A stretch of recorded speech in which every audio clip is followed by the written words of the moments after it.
believe you are well. Okay, with that understanding, let's just be on our feet. Tell Lord, thank you for this time to be in the house. Oh God, thank you. Thank you for this time you have given unto us. We give you all the glory and honor. Appreciate him and give him all the glory. Lord, I said thank you. Lord, we appreciate. Lord, we exalt your name. Thank you for this rare opportunity to be in your presence, O Lord. Help us, O Jesus. In Jesus' mighty name we are praying. Amen. Hallelujah. I believe we are well. Have a citizen of Christ Jesus.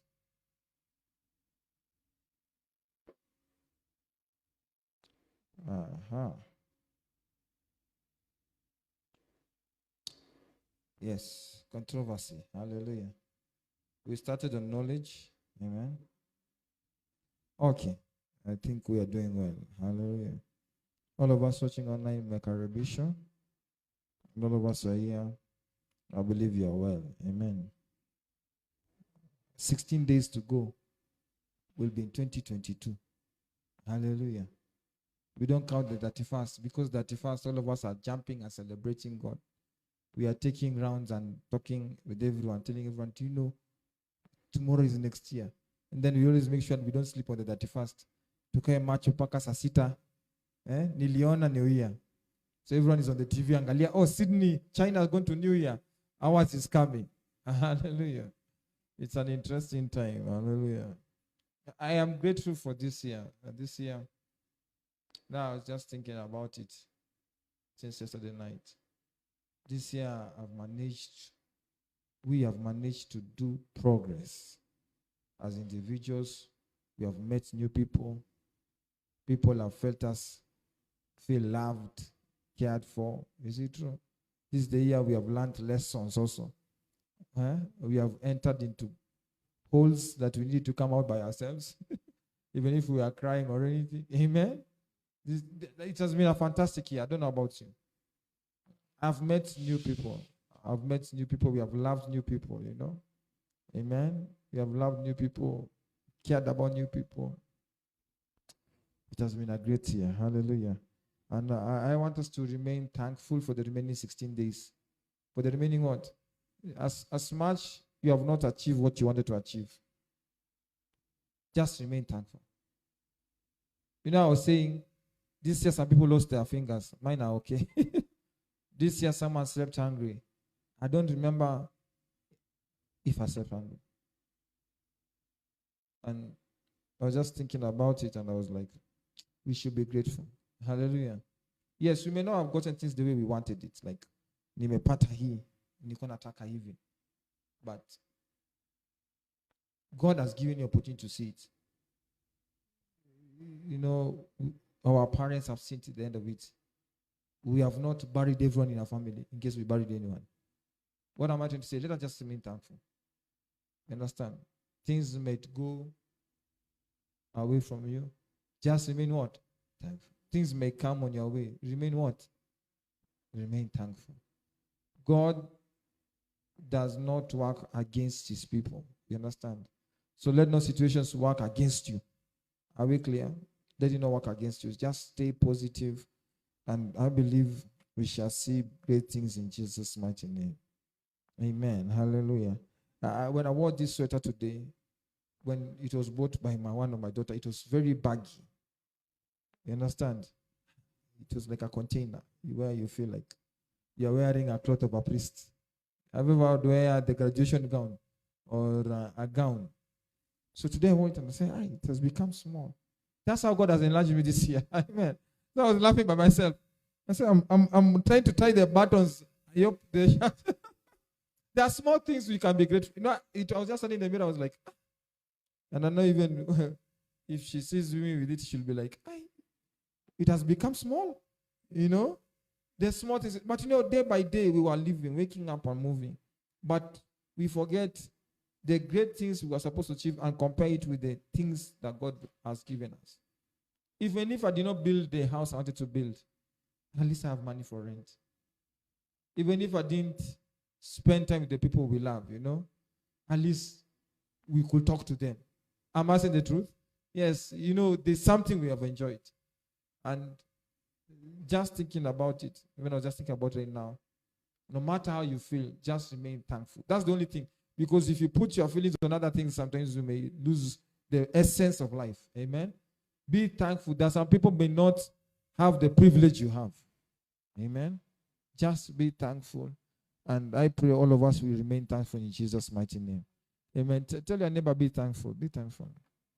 Yeah, be thankful. Hallelujah. Now, the basket of knowledge. Let me continue. I needed to share this because it's just more things I'm thinking about. Yeah.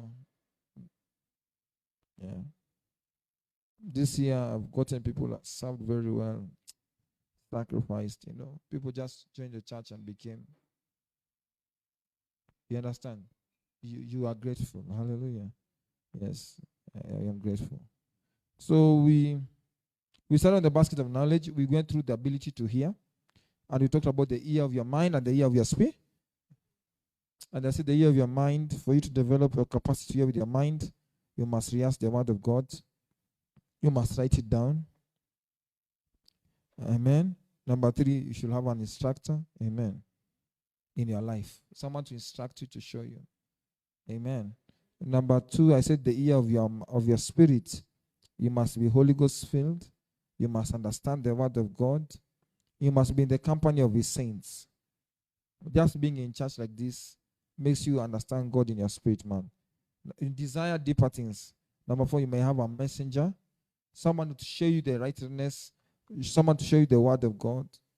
And also number 5, you have what you call inner peace. Inner what? Peace. And last week I talked about finding the real truth. And I said God puts you men of God so that they can teach you the real truth.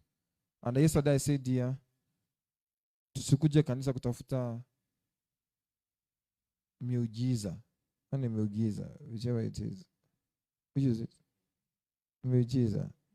So tukuje kupata neno. If you find the word, you will get the miracle. I don't know if you understand. Yeah, if you find the word, you get the miracle. Amen. If you get the word, you get the miracle. Now nikasema, how do you find the truth? How do you start? From your heart. Let your heart be involved. Don't deal with people with your mind all the time. You may miss people, may lose people, you might hurt people. Use your heart. Amen. When you are receiving instruction, you are finding the truth about something, let your heart be a witness. Amen. Number 2, I said about be humble. Be what? Listen, none of us have attained anything. You're not the first one to buy a shoe. You're not the first one to decorate your house. Yani, kwa mnyenyekevu, usikuwe na kiburi. Amen. Hallelujah. And then I said, have an open spirit. Kwa mtu unaweza chukua neno, kwa mtu unaweza chukua hekima. That's how you find the truth. Hallelujah. And I told you how do we get the truth. I talked about observation, kuangalia. I talk about avoid self-justification. Don't justify things. You will miss it. You want sema tu kweli hivi ndo niko. Amen. Don't try to justify. If you justify, you will not get the real knowledge you need to get. Amen. Avoid wrong friends. Wrong friends means that they'll give you wrong counsel. Amen. Atakwambia enda umpige. Enda umuibie. Amen. Number 4, be taught. You must be taught. You have someone who teaches you. Hallelujah. Then we started on controversy yesterday. If you have strife, disagreements, because that's another word of controversy.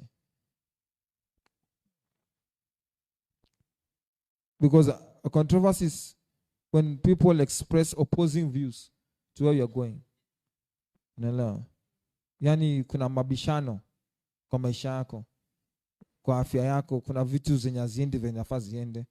Unasema hivi, unaambiwa hivi, unafanya hivi, unapata watu wanasemezana na wewe, wanakorofishana na wewe. Watu wanaweza kuwa ni wewe wako naishi na wewe, ama pale unafanya kazi, ama pale unafanya chochote ile unafanya, unapata watu wanakupenda tu wanakaa wanaleta chuki, wanaleta ugomvi. Amen. Yeah, ugomvi. Yani kuna ugomvi kwa maisha yako. Yani ugomvi hapa na pale, kidogo tu kuna ugomvi. Amen. Na katika from Hosea 4:1, Hosea mlango wa 4 mstari wa kwanza. And the Bible says the word of the Lord, hear the word of the Lord, you children of Israel, for the Lord has a controversy with you. Mungu akona ugomvi na wewe. Kwa nini? Because it says, because there's no truth, no mercy, no knowledge of God in the land. Kama hakuna ukweli kutakuwa na ugomvi. Unaelewa? Sababu unasikia huyu alisema hivi, huyu alisema hivi. Hata wewe mwenyewe unaweza chukia mtu na bila kujua ukweli. Unaweza kukosana na mtu bila kujua nini? Ugomvi tu. Mnakosania vitu, namwambia wewe ulisema hivyo, unakwambia hata sikusema. Sababu hujui ukweli. You must find knowledge. Knowledge breaks every form of disagreement or strife in our life. And I don't know what you are disagreeing with right now. I don't know what you have strife with. I don't know who you are fighting with. Sijui nani mnakosana naye, amsikizani naye sahi. Unaweza kuwa hata unakosana na wewe mwenyewe kivyako. Unajilaumu kwa hii miaka ni mimi nilifanya hii makosa. Unajua kwa unajilaumu sababu kwa na hiyo hekima. Na ukipata hiyo hekima utaacha kujilaumu? Yeah, sababu hata mimi kuna siku nilifanya kitu nikaanza kujilaumu, nikasema bwana nimefanya sasa hivi. Sababu when nilipata ukweli nikajiuliza mbona sasa ningefanya hii na hii. Sometimes we blame ourselves so much. We fight with ourselves so much. Even inafika pale unajichukia. Unachukia mtu sababu kuna ugomvi ndani yako. Kuna mabishano kwa roho yako. Yaani hakuna pale unasema unasikizana hata na wewe mwenyewe ama na mtu. Issue ni nini? Hakuna hekima. Na Mungu anasema hapa, ukikataa neno lake pia yeye anakataa. Amen. Na sasa leo tuko tunaangalia how do you stop controversies in our lives? Unatoaje ugomvi kwa maisha yetu? In your family, with your parents, with your teammates, with your workmates, with wherever mate you have. Hallelujah. Yeah? Unatoaje hiyo ubishano? Ecclesiastes chapter 10 verse 10. The strife of our life can only be solved by engaging in this principle. Ecclesiastes 10:10. Amen. Hallelujah. It says, if the iron be blunt and it do not whet the edge, then must he put more strength. Yani kama hiyo kisu ijanolewa, si ndio? Ni ngumu kukata nayo. So na utatumia nguvu nyingi. Umeikata nyama na kisu yenye imeisha makali, unang'ang'ana naye kuikata. You work hard, you really work hard. Until you sharpen it, you use less strength. Hallelujah. And then it says what? But wisdom. But what? Is profitable to direct. Now, mabishano hapo iko wapi kikata nyama? Because you feel inakaribia wakati. Unasikia unatumia nguvu nyingi. Unaelewa? Uko unasema wacha nitakata baadaye. Strife, ugomvi, controversies in our life can make us leave things. It can make you leave your opportunity, can make you leave the best relationship you are about to have, can make you even leave anything, even a business deal. Strife. Now, if you don't apply wisdom, apply what? Controversy will continue being there. I have come to check, when I'm fighting with someone, it's because I lack wisdom. Not the knowledge is not the problem. The wisdom is the problem. Yani, your maarifa. What is that the word of wisdom? Maarifa. Amen. Hiyo hekima iko. Hiyo hekima iko. So ukipata ugomvi kati yako wewe na mwenyewe, ugomvi ni wewe na familia na watu, inamaanisha ni hiyo hekima iko. Sio maneno. Unajua kila mtu anaweza soma. Kila mtu anaweza elewa. Lakini hiyo kutoelewana, hiyo ugomvi ni because hakuna hekima. There's no wisdom. So if I want to avoid fighting with you, kama nataka kuacha kupigana naye na nikufanye kuwa rafiki yangu, I must apply wisdom. I must apply what? Wisdom. And look, this year, watu wangapi mmepigana nao? Mmekosana na watu wangapi? Issue ni simple moja tu. Wisdom was not applied. Ni ukweli, ungekuwa na labda uko wewe unasema kitu ya ukweli, unasema ya ukweli kabisa, hata unaambia mtu ukweli, lakini vile ulisema ndikaleta ulikosa hiyo wisdom, you lack the hekima, you miss the knowledge you needed to apply it the right way. That's why sometimes someone asks me, do you have anything to say? I say, no, I don't have anything to say. Why? Because maybe I don't have the wisdom at that moment. Are we clear? Yes. I may have the knowledge. Ninaweza kuwa na hiyo njia na nafanya niseme, lakini nikisema wakati mbaya inaweza haribu kila kitu. Unaelewa kinasema? I must say it at the right moment. That is now wisdom. Now, wisdom works with seasons. You understand? Yeah. Wisdom inafanya mtu anaangalia anasema, hapa ni kuna venye. Hauwezi tu ongea. Unaelewa?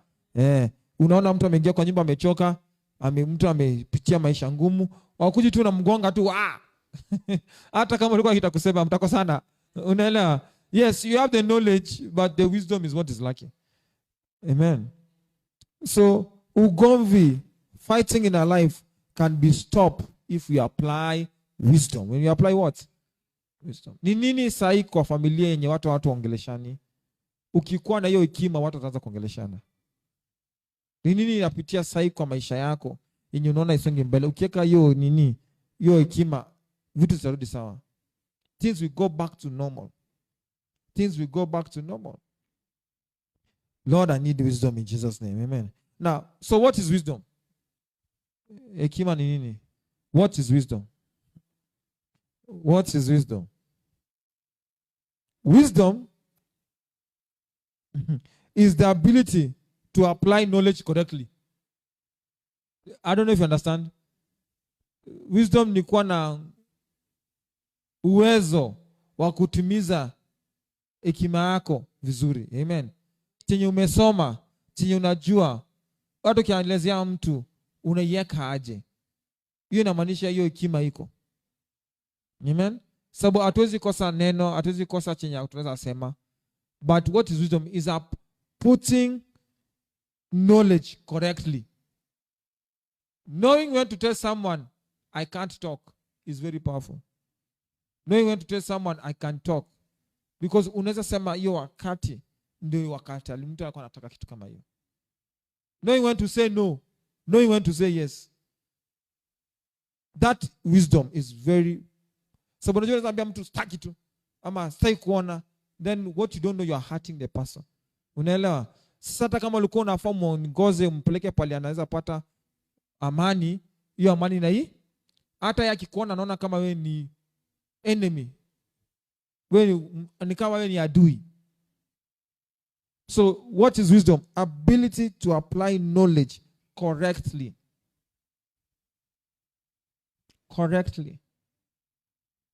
Correctly.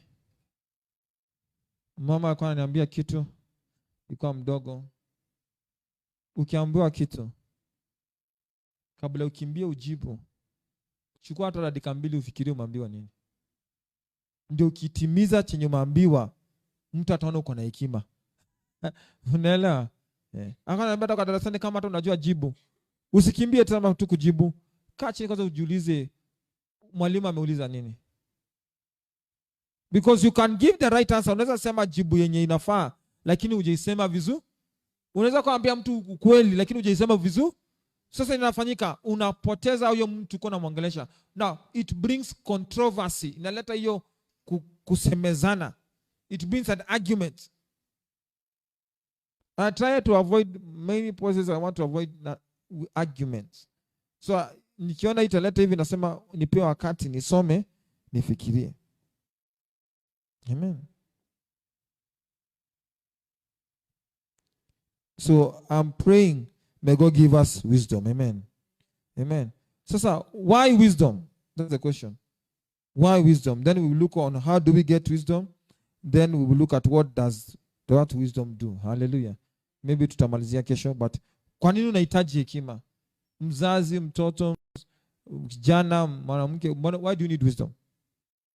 Do you know you can live with everyone? Even you can live with a lion if you have the wisdom. You can live with a snake if you have the wisdom to live with it. But you have only knowledge to live with wisdom. with a snake, you'll kill it. You understand? Ukiona mtu amepigana na mtu akamfukuza, anajua tu kuishi na yeye, lakini hana hiyo hekima kuishi na mtu. Ndio maana nasikuja kukuambia katika ikifika wakati wa uhusiano na mtu, unafaa ujiulize, usikue tu unajua, pia kuwa na hekima kuishi na yeye, hekima kuongea na yeye. Mtoto akilelewa, unajua kuna wengine wako na hasira, wengine wana hasira, si ndio? Unafaa kuwa na hekima vile unaongelea. You must have it. This is not about who's correct. Wisdom does not prove who's correct, who's wrong. It's just a matter of application. Amen. Yes. Hallelujah. So, why wisdom? Number one, wisdom is a knowing. Wisdom is a what? Ni kitu unajua. Kama uko na hekima, you will know. You will know what you are telling your child. You will know what you are telling your friend. You will know. Proverbs chapter 1 verse 2. Wisdom is a knowing.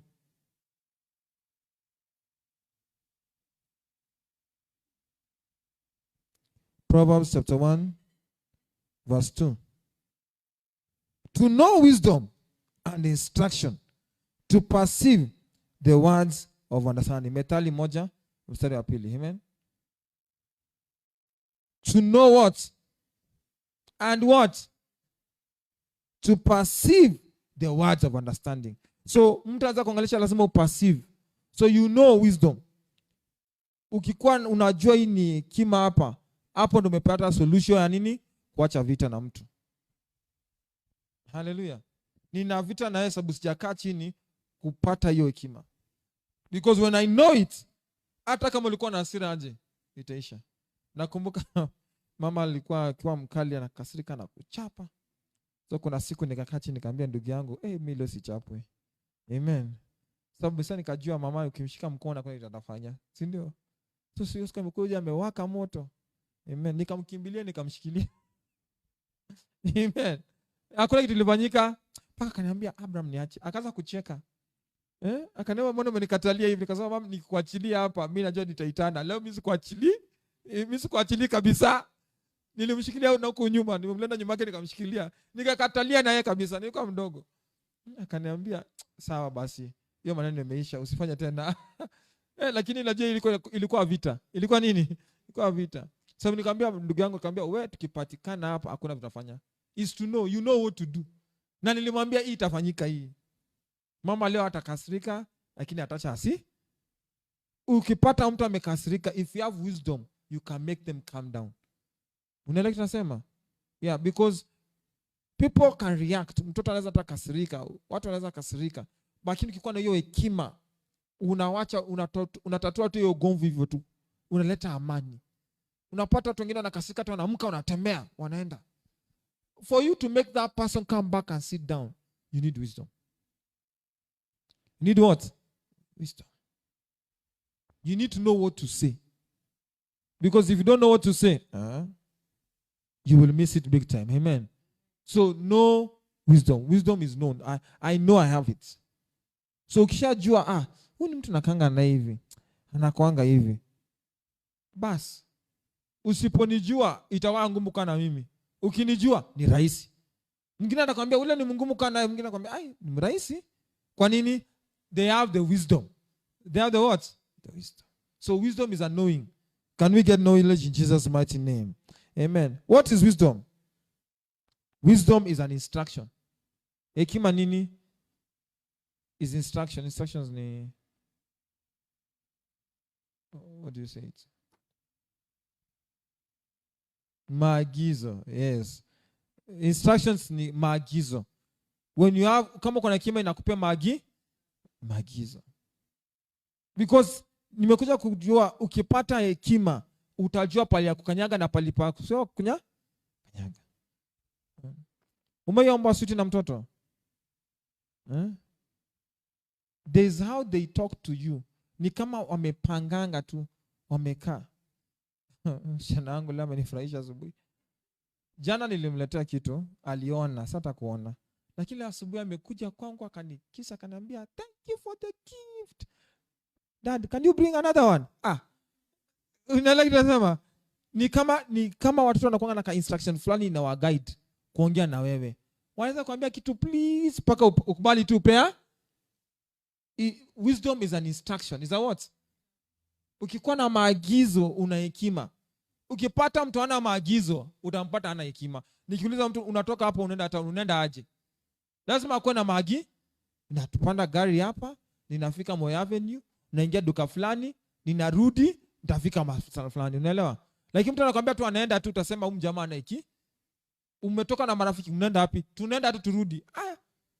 There's no wisdom. Wisdom has instructions. Unaelewa? Yes, instructions.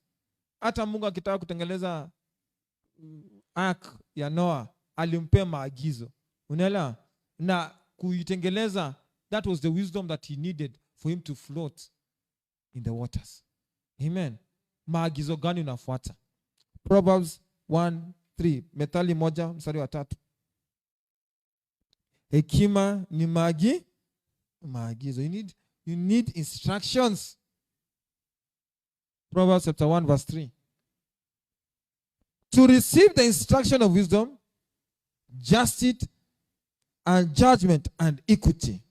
The instruction of what? Wisdom. Yes. What instructions are you following? Maagizo gani unafuata? That one shows there's wisdom around. Amen. And even God in the book of Exodus 33, when he was building the altar, he gave Bezalel specific instructions. Specific what? And the altar was very beautiful. The church was very beautiful. Instructions. Watu ngapi wajua kupika chapati? Kuna maagizo inafuata ama pilau? Nimeipika yangu na ikutoka pilau. Ilikuwa mchele tu na kitunguu saumu. Hallelujah. Nilipoteza maagizo pahali. Hata nikaambiwa ni nzuri lakini mimi nilikuwa najua ukwe. Nisamu nilikula nikasema mama, hiyo nji pilau. Ni maagizo. So the wisdom.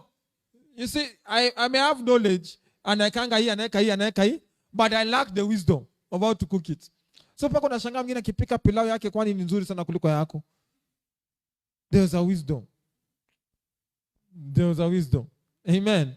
What makes the greatest chef, yani mpishi yule bora, sio zile vyombo ako nayo ama chakula ako nayo kupika, ni venye anafanya hiyo mchanganyiko. Hallelujah. Paka inatoa hiyo harufu na ukikula unasikia kuna kitu nakula. Wisdom is an instruction. Amen.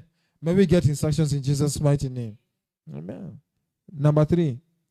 Wisdom has a beginning. Hekima ina mwanzo. Ina nini?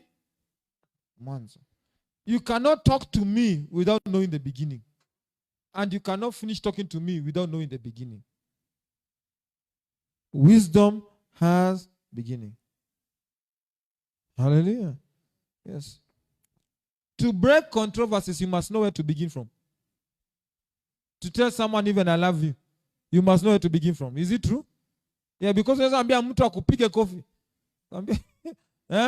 Even to tell someone I want to see you, you must know how to start. Umejiuliza nitaanzaje kuongea na mtu? Na umejiuliza swali kama hiyo? Nishaanzaje kuongea naye sasa? Nitamwambia aje? Umesikia mtu anauliza sasa nitamwambia aje? But they know what to say. But they don't know how to start saying it. Hekima iko na mwanzo. Wisdom has the beginning. How do I tell brother so and so this is how to do it? Because you see, I may have the right, if I say it the wrong way, if I start the wrong way, remember everything I'll say from there will be useless. How do I say it? Wisdom has the beginning. Nataka kuambia mtu sitaki kufanya hii, nitamwambia aje? Nataka kuambia mtu nataka kufanya hii, nitamwambia aje? Nataka kuambia mtu siwezi fanya hii. You know, you need to know how to. Wengine hatujui hata kuambia mtu kitu. Ambia usinisumbue. Mtu anashangaa, na vile nimekuambia hizo vitu zote ndio mbona unanifanya hivi? The wisdom was not there. You need wisdom to know how to start the beginning. The beginning. Because wisdom has a beginning. So angalia vile unaanza kuongea. Hii inaonyesha hekima iko. Unataka kumrekebisha mtu, utaanza kumwambia aje? Unapojiuliza maswali, unaelewa? Upigi tu simu unamwambia wewe, utaharibu kila kitu. Anaweza hata kata simu kuacha hapo ukiongea peke yako. Wengine tunaongea hivyo, atukai chini kujiuliza nitaanza aje. Amen. How do you start? Wisdom as the beginning. Proverbs chapter 1 verse 7.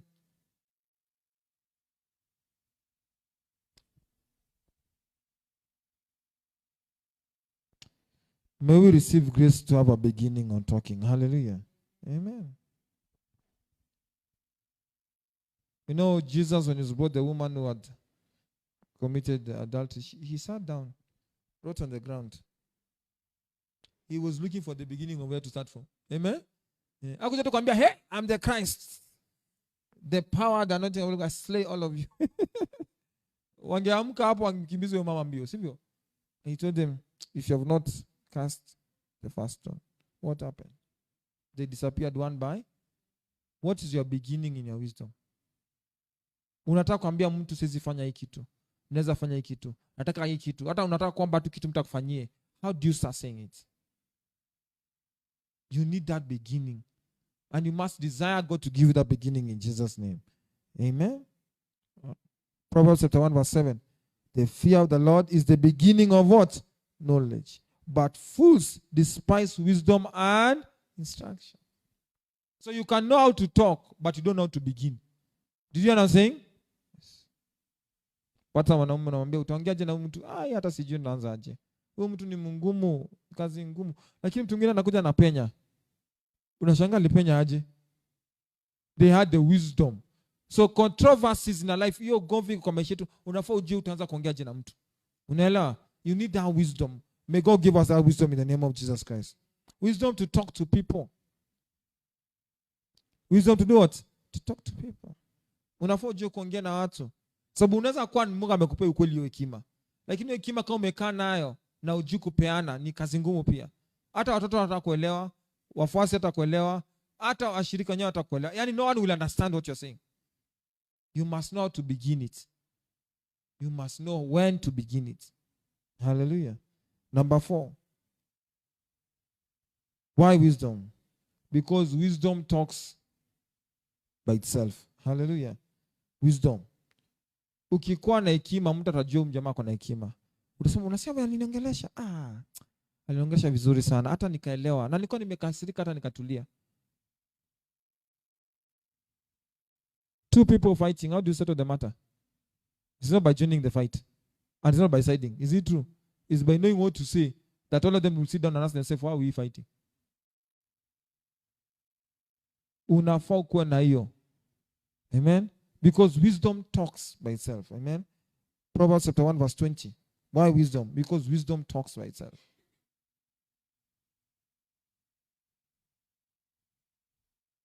Proverbs 1:20.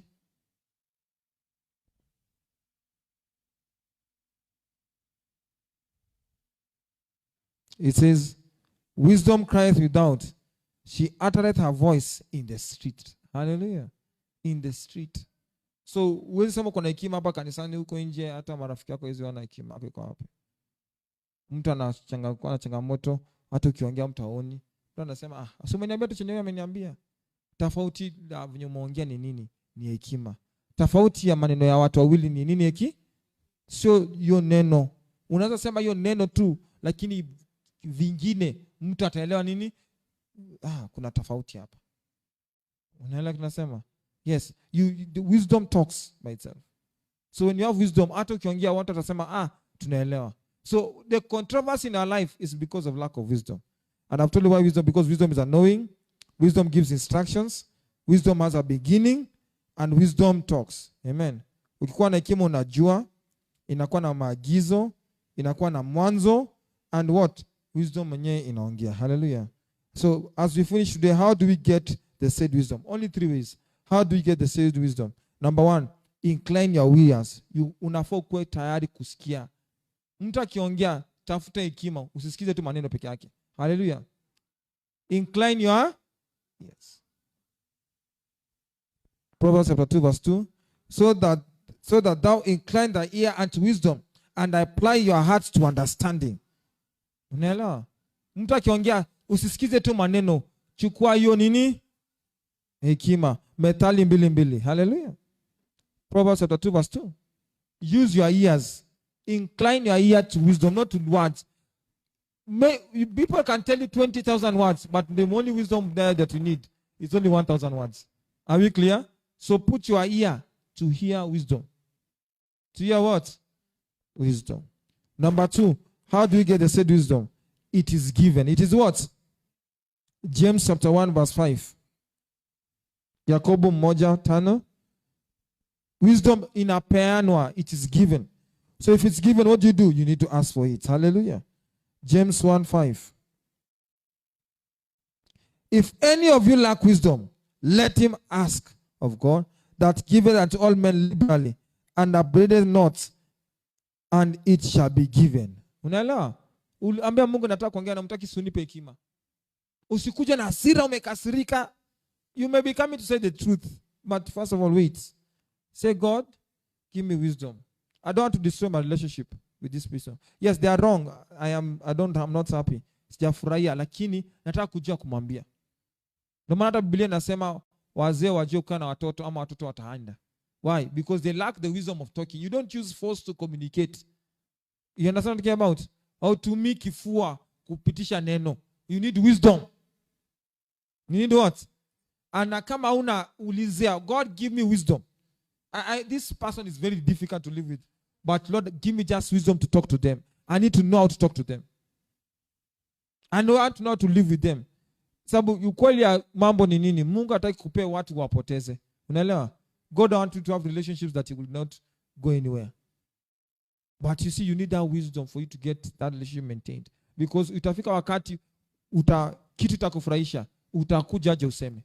Na usiwe na uoga na utaise, you need that. Now unaambia Mungu, Father, give me that wisdom. Especially sisi kama kuongea na wazazi, yangine kwa ngumu. Kama mzee saa zingine lazima nijue vile ninajipanga na yeye. Ninapimanga hiyo perimeter, nikipiga hivi simu nasikia inaenda hivi, nasema okay, tutaongea next week. Unaelewa? Yes, Lord give me wisdom. Namaanisha yes, hiyo hekima sikuipata bado vizuri. Sababu unaweza kuja ulize kitu. Utapata tu laana hapo kama umesimama hapo. Be careful. So you need to ask God, give me wisdom. I have people means I need to know how to correct them. I need to know how to say this one cannot happen. I cannot just tell someone, see, Ezekani. Why? Someone may ask you why. Is it true? Wisdom. Uliza Mungu, God, give me wisdom. Amen. Number 3, how do we get the said wisdom? Use your heart. Tumia nini? Roho yako, sio akili. Your mind is a collection of knowledge. Your heart is a collection of wisdom. Na wana wanasemanga experience. Hiyo experience inakuja ni nini? Ni hekima yenye ulipata kwa majaribu yenye ulipitia. Hallelujah. Use your heart. Use your what? Heart. Proverbs chapter 2 verse 10. Use your heart. Lord, help me use my heart to get wisdom. When wisdom entereth into thy heart, and knowledge is pleasant unto thy soul. So hekima iendi kwa kichwa, inaenda kwa roho yako. Now you know how to deal with the person. Umeka pale unasema sasa najua kupambana na huyu sasa. That was wisdom that entered. Now it's no longer your brain talking. Sababu saa ya kwanza ukienda ulikuwa umefikiria itaenda hivi, lakini haikuenda hivyo. It did not go the way you expected. Use your heart. Methali 2 mstari wa 10. Proverbs 2:10. Amen. When wisdom entereth into thy heart, and knowledge is pleasant unto thy soul. Wow. Amen. So knowledge, wisdom, your heart. But you must sit down and look into your heart. Ukikutana na mtu aina gani? Ukienda kazi ni kazi aina gani anakufanya? Angalia mkubwa wako anakaa aje. Angalia wenye unafanya nao kazi wanakaa aje. Utajua kuishi nao. Amen. You can live with anyone if you have the wisdom. But if you have only knowledge, you cannot live with anyone. Mtakorofishana. Hallelujah. So the controversy is so simple. It can only be solved by what? Wisdom. Ugomvi can only be solved by what? Wisdom. Know when to talk and when not to talk. Know when to advise and know when to advise. Are we clear? Yes. Know when to direct and when not to direct. It only takes wisdom to help you know. Sababu zingine unapandwa na hasira unasema vitu tu na hujafikiria. unabaki umeichoma, hata ulikuwa umeanza kuichoma vizuri, sasa unatupa hata bomu, niko na mwaga mafuta. Amen. May God give us understanding in Jesus mighty name. Amen. So I pray chochote ile tunapitia kwa maisha yetu inaleta ugomvi, aitupe amani, Mungu atatupa hiyo hekima katika jina la Yesu. Amen. So tomorrow we look at what does the wisdom do. Hiyo hekima, what will wisdom do? Hallelujah. Amen. I believe you have been blessed. With that understand, let us be on our feet in honor of Christ Jesus.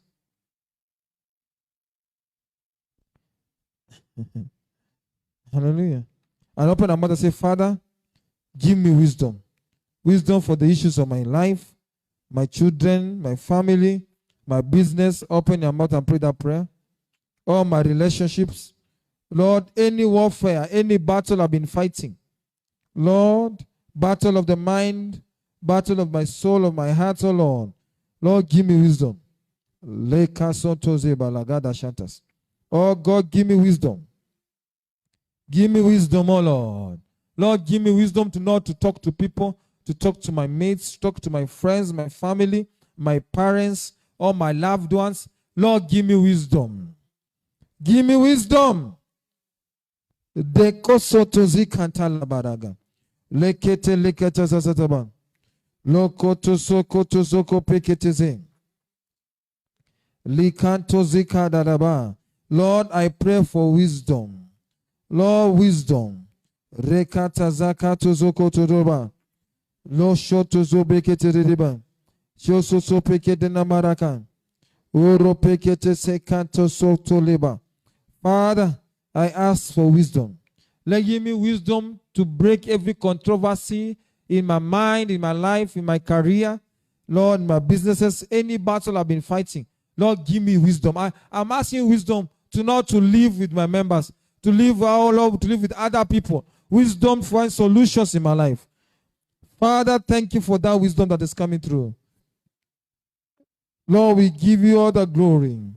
In Jesus' mighty name we are praying. Amen. Father, we pray for the spirit of wisdom. We have many controversies in our life.